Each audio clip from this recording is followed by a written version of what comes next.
자, 오늘도 기쁜 소식이 하나 있죠. 에코프로, 포스코홀딩스에 이어서 개인 투자자들이 공매도 세력을 무찌른 또 하나의 케이스가 나오게 되었습니다. 자, 향후 제2의 포스코홀딩스, 제2의 에코프로가 될 이 종목 지금 바로 공개하도록 하겠습니다.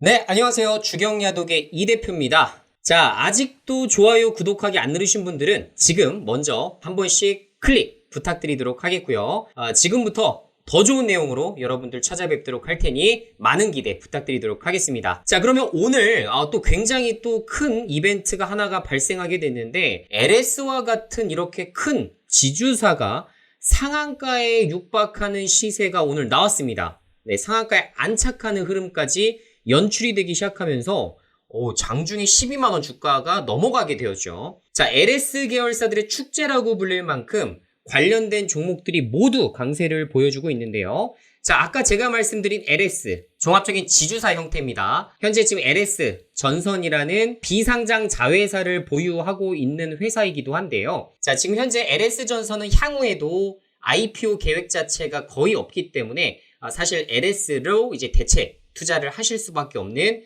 그런 상황이라고 보시면 되겠습니다. 자, 그거에 이어서 LS 일렉트릭조차도 장중에 21%까지 이제 급등을 하게 되는데, 여기 이제 변압기를 만들어내고 있는 회사죠. 그래서 현재 지금 미국과 북미 시장 그리고 아시아 시장에도 변압기에 대한 수요가 폭발적으로 늘어나기 시작하면서 2030년까지 슈퍼사이클을 맞이할 것이다 라는 의견들이 굉장히 지배적입니다. 따라서 오늘 장중에 21% 놀라운 급등세를 계속 연출해 나가고 있습니다. 자, 그리고 LS에 최근에 이제 KT 그룹이었다가 LS 그룹으로 편입된 KT 서브마린이라는 종목도 있는데요. 여기도 마찬가지입니다. KT 서브마린은 해저 케이블을 지금 설치 그리고 시공까지도 지금 진행을 하고 있는 상황이기 때문에 해저 포설선을 토대로 지금 이익률을 급증시키는 이런 시나리오를 그려나가고 있습니다. 자, KT 그룹에 있을 때만 하더라도 사실 크게 이제 재미를 못 봤었던 종목이었는데, 자, 이후에 LS 그룹으로 편입되면서 LS 전선이 수주한 모든 해저 케이블 시공권들은 다 누가 가져가요? KT 서브마린. 그래서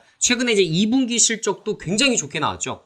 그러다 보니까 주가가 강세를 보여주고 있습니다. 자, 그동안 이제 증권가 레포트들도 거의 없었던 상황이었는데, 오늘 증권사 레포트가 3개나 나올 정도로 지금 관심이 많이 높아지고, 목표 주가 설정이 거의 없었던 종목이었는데, 최근에 이제 가장 높은 가격으로 12,000원 정도가 지금 설정이 되어 있습니다. 따라서 그거 좀 참고하시면 좋을 것 같고, 자, 가온전선도 마찬가지예요. 지금 전선업계에서 3위 정도를 차지하고 있는 회사인데, 역시나 여기도 LS가 뭔가 수주를 따내면 그것을 또 전폭적인 지원을 토대로 지금 현재 수주를 따내고 있는 회사입니다. 현재 이제 PER은 약 5배 정도의 거래가 되고 있기 때문에 굉장히 싸죠. 그래서 지금 가치 투자 하시는 분들이 지금 현재 관심을 많이 두고 있는 회사라고 보시면 되겠고요. 자, LS전선 아시아도 비슷합니다. LS전선과 사업하는 분야는 동일한데 아시아 시장을 좀 필두로 보고 있기 때문에 향후에 베트남, 그리고 대만, 그리고 뭐 인도, 이런 시장들이 앞으로 전력 인프라를 깔면 깔수록 그것에 대한 실적 반영이 가장 빠르게 진행이 되겠죠. 하지만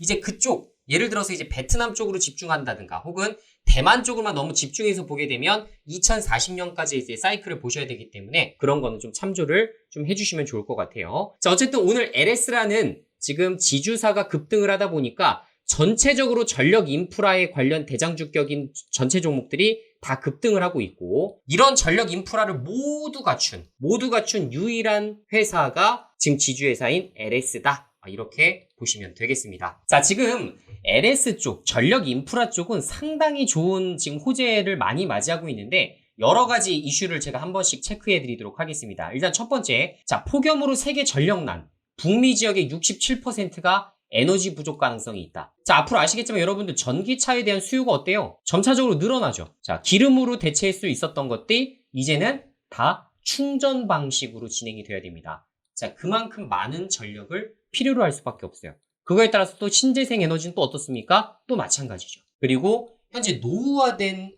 이런 것들이 굉장히 많아요. 미국도 그렇고 유럽도 그렇고 40년 전 혹은 60년 전에 지금 매설했었던 이런 전선들이 워낙에 많다 보니까 이것에 대한 전선 교체 수요가 늘어날 수밖에 없습니다. 특히나 이제 바이든 정부에서도 인프라 쪽의 투자 관련해서는 긍정적인 입장을 계속해서 피력을 하고 있기 때문에 앞으로 해상풍력 시대, 태양광 발전 시대가 도래하면 도래할수록 어떻게 된다? 관련해서 수혜를 입을 수밖에 없다라는 것이 일단은 긍정적인 모멘텀 중에 하나예요. 자, 우리가 흔히 아는 이런 북미 지역에서도 지금 67%가 에너지 부족을 느끼고 있다라는 거. 미국에서 정전된다라는 거. 이거 지금 감히 상상이나 되십니까? 그런데 실제로 몇 년 후만 하더라도 이런 현상들이 발생할 수가 있다라는 거. 자, 기억을 하셔야겠죠. 자, 게다가 지금 최근에 이제 폭염 같은 사례들도 많아지고 있기 때문에 장기적으로 이 전력 인프라에 대해서는 정말 긍정적인 입장으로 여러분들이 관찰하실 필요가 있어 보여요. 자, 그리고 지금 현재 아시겠지만 중국에서 어떻게 되죠? 다 공장들이 이전하고 있죠. 어디로 이전합니까? 먼저 미국으로 많이 이동하죠. 자, 그리고 어디로 이동해요? 값싼 노동력을 활용할 수 있는 인도. 그죠? 자, 그리고 하나 더. 어디가 있죠? 베트남. 지금 이렇게 되죠. 자, 그래서 지금 이게 세 곳으로 이동하고 있는데 미국 쪽은 지금 미국에서 정부 정책으로 어쩔 수 없이 지금 미국으로 공장을 옮겨라. 이렇게 지금 강제 손모가지 꺾고서 이야기하는 부분이라고 보시면 되겠고, 자, 인도와 베트남 쪽은 우리나라도 그렇고 반도체 공장도 그렇고 여러 가지 특성상 값싼 노동력을 토대로 사실상 중국 시장을 대체할 수 있는 유일한 수단이기 때문에 인도와 베트남으로 가려는 움직임들이 꽤 큽니다. 자, 근데 안타까운 건 뭐냐면 인도도 그렇고 베트남도 그렇고 전력 부족 현상은 여전해요. 자, 근데 반도체 공정 특성상 공장이 가동되다가 갑자기 공장이 딱 스탑하면 어떻게 됩니까? 그거 다 불량률이에요. 다 불량 제품 냅니다. 자, 그러면 반도체는 특히나 수율이 중요하고, 물론 2차 전지도 중요하겠지만 모든 제품들은 수율이 중요해요. 근데 잦은 정전 사태가 발생하게 된다면 과연 다국적 기업들이 과연 베트남과 인도 시장으로 갈 것인가? 이거에 대한 부분들이 필요하겠죠. 그래서 인도도 그렇고 베트남 정부도 그렇고 가장 우선시해야 되는 게 뭐예요? 전력 인프라를 깔아서, 자, 우리는 정전 같은 거 절대 되지 않아. 우리 시장으로 좀 와서 공장을 좀 증설해줘. 우리나라 쪽으로 좀 부가가치가 좀 생성되게끔 만들어줘. 이런 것들 요구할 수 있겠죠. 그래서 베트남도 그렇고 인도도 그렇고 정부 차원에서 지금 전력 인프라 쪽은 계속 사업이 진행되고 있다라는 거, 이렇게 기억을 하시면 될 것 같아요. 자, 어쨌든 지금 LS가 지금 보게 되면 제2의 포스코 홀딩스로 뜬다라는 이야기도 좀 들리기 시작하고요. LS 머티리얼즈 등 두 개사가 코스닥의 상장 예비 심사를 청구했다라는 소식. 즉, 자회사들이 어때요? 자회사가 지금 현재 상장을 또 염두를 또 해두고 있는 만큼 직접적인 이제 시장 가치로서 평가를 받을 수가 있는 부분이 되겠죠. 실제 이제 원래는 자회사 상장이 보통은 좋지 않다라는 이야기들이 많았습니다만 어떻습니까? 포스코 홀딩스의 사례를 토대로 예를 들어 자회사들의 수직 계열화를 정확하게 맞추고 그리고 본업의 가치를 토대로 늘리게끔만 잘만 진행이 된다면 오히려 고평가를 받을 수 있는, 지주사에 대한 프리미엄을 받을 수 있는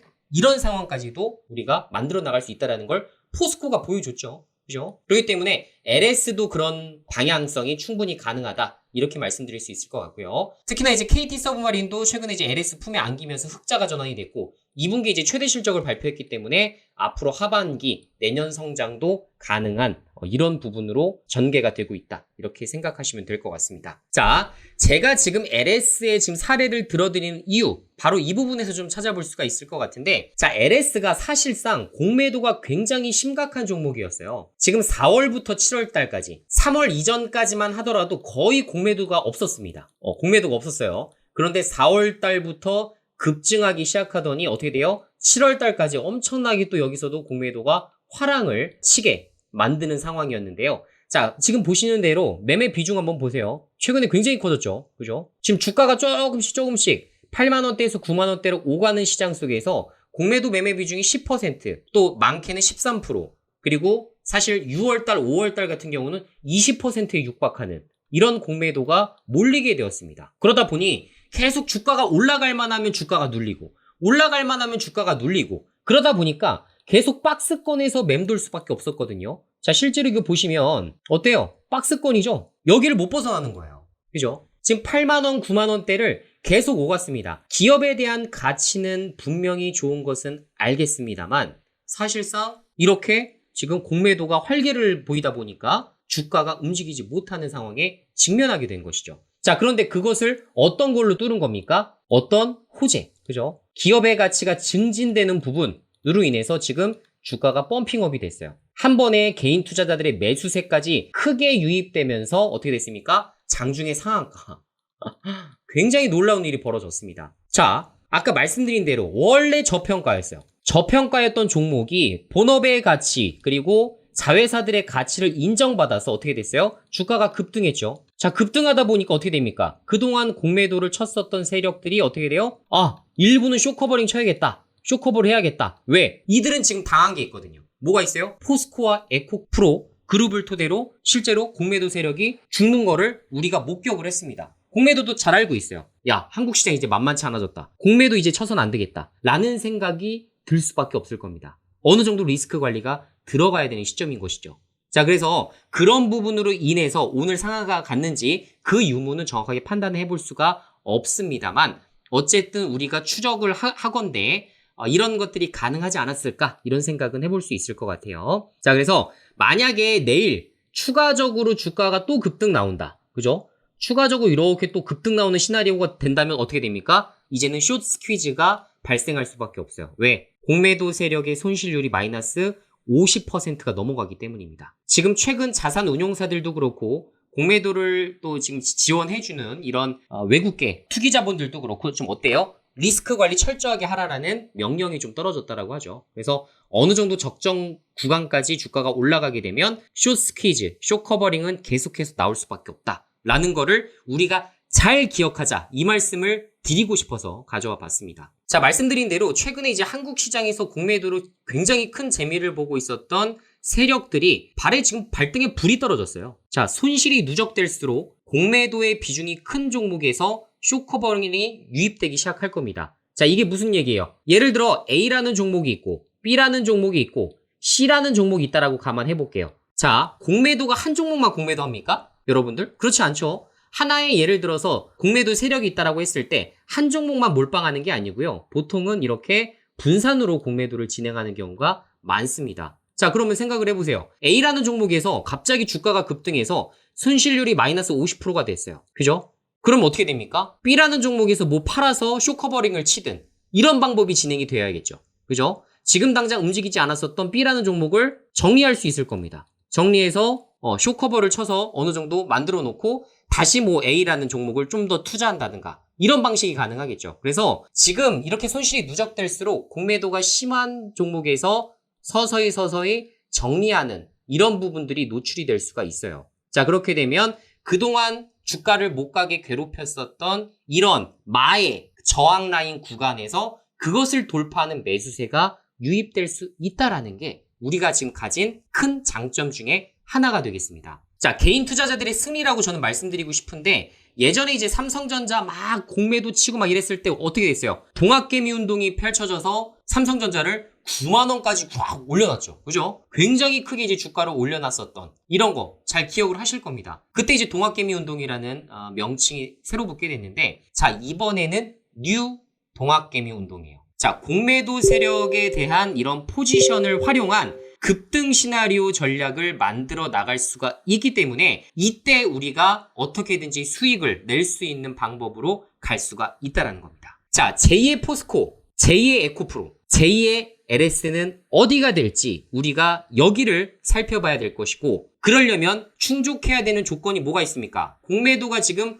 활개를 치는 종목이어야 한다. 두 번째, 종목이 저평가 상태여야만 한다. 그리고 세 번째, 호재를 앞두고 있는 종목이어야 한다. 맞습니까? 자, 제가 예전에도 여러분들에게도 말씀을 드리고 우리 LNF 주주님들에게도 설명을 드리고 있지만 자, 이 LNF 어떻습니까? 제가 뭐라고 그랬죠? 주가가 36만원까지 오르게 되면 그동안 이 20만원대, 26만원대에서도 엄청나게 공매도를 지금 진행했었던 하다못해 30만원대에도 마찬가지로 계속해서 공매도를 진행하고 있었던 이런 곳들이 어떻게 될 것이다? 결국은 숏커버링, 숏스퀴즈가 엄청나게 들어오면서 주가를 알아서 증권가 목표가인 45만원, 50만원까지도 올려놓을 수가 있을 것이다라는 거죠. 맞습니까? 자, 제가 말씀드린 세 가지 충족 조건이 다 맞습니다. 그죠? 일단은 저평가 상태고 두 번째로는 공매도가 지금 매매 비중이 20%를 차지할 정도로 엄청나게 공매도가 활개를 치고 있고요. 세 번째, 말씀드린 대로 여러 가지 호재들이 계속해서 나와주고 있고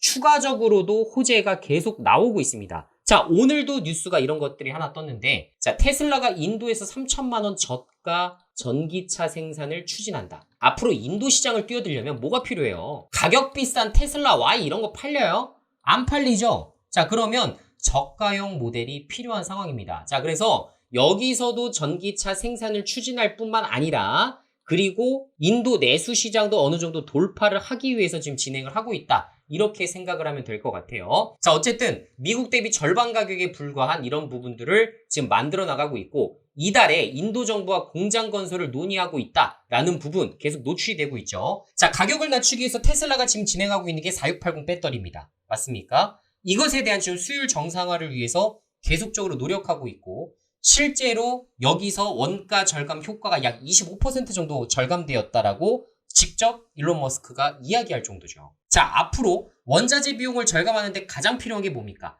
하이니켈 양극재입니다. 최대한 리튬이 적게 들어간, 그죠? 이런 배터리를 만들어내는 게 가장 우선시가 되어야 될 거예요. 자, 그렇기 때문에 하이니켈 양극재에 대한 수요는 앞으로도 계속 증진될 수밖에 없을 것이고 그것을 생산하고 그것을 직거래로 유일하게 지금 계약까지 체결한 곳이 어디예요? 전 세계에 딱 한 군데. 어디? LNF입니다. 자, 그래서 LNF가 앞으로 여러 가지 호재들을 계속적으로 발굴을 하고 아시겠지만 아까 LS그룹도 급등을 했지만 LS와 LNF가 최근에 전구체 공장까지 합작법인으로 지금 진행을 하고 있기 때문에 앞으로도 LNF에 대한 호재 이런 부분들도 많이 노출이 될 수밖에 없겠죠. LS에 많은 관심들을 두고 있는 상황이기 때문에 이 전구체 공장에 대해서도 앞으로 여기서 얼마만큼의 매출액이 예상되며 영업이익이 얼만큼 나올 것으로 예상되며 그렇기 때문에 LNF 역시 호재다라는 소식이 서서히 소문이 타기 시작을 할 겁니다. 그렇죠? 자, 그래서 여러분들 LNF 지금 현재 보유하고 계신 분들, 주주분들이라고 한다면 이제부터 시작이다 라는 말씀을 좀 드려보고요. 대호재가 발표되기 전에 그죠? 지금 저평가 상황에서 지금 여러 가지 호재들이 발표되기 이전이 오히려 지금이 매수 적기이고 우리가 들고 가야 되는 시기다라는 말씀을 드리는 겁니다. 자, 기업 가치가 업이 되고 그죠? 예를 들어 여러 가지 호재를 바탕으로 뭐 기업 가치 실적들이 좋아지고 이런 것들이 하나둘 노출되면서 주가가 상승하고 그리고 또 신규 호재가 발표되면서 또 주가가 급등하고 이러다 보면 어떻게 됩니까? 결론적으로는 어쩔 수 없이 숏커버링이 들어오고 숏스퀴즈가 들어오는 이런 상황. 그러면 주가가 적정 주가가 40만 원이라 하더라도 이 숏스퀴즈 때문에 50만 원, 60만 원 가는 시나리오도 불가능한 게 아니라는 거예요. 그리고 그것을 특히나 지금 최근에 멋진 개인 투자자분들, 개미 투자자분들이 보여주고 계십니다. 앞으로도 제2의 에코프로, 제2의 포스코홀딩스, 제2의 LS가 될 만한 LNF 종목 앞으로도 잘 지켜보시기 바라겠고요. 앞으로도 LNF에 대한 호재 소식 그리고 특이사항이 있으시면 언제든지 제가 영상 업로드로 여러분들 찾아뵙도록 하겠습니다. 자, 그럼 다음 시간에 뵙도록 하겠습니다. 안녕!